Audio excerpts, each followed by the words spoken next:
Sosok pengamen cantik pakai kostum badut yang mendadak viral di media sosial.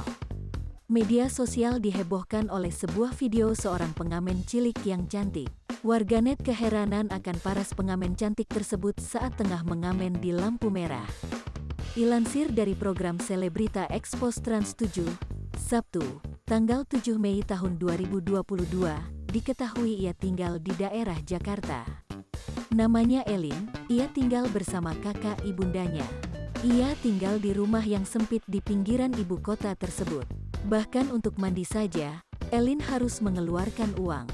Elin mengaku dirinya bekerja ingin membantu kakak ibundanya tersebut. Dalam sehari hanya menghasilkan Rp90.000 dan untuk setoran kostum badut yang ia pakai senilai Rp30.000.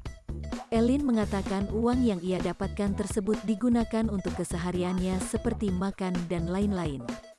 Sejak viral, Elin mengaku banyak sekali yang menawarkan ingin mengadopsinya.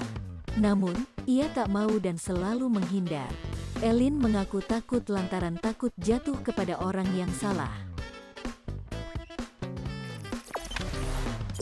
Jangan lupa subscribe, share, komen, dan like ya!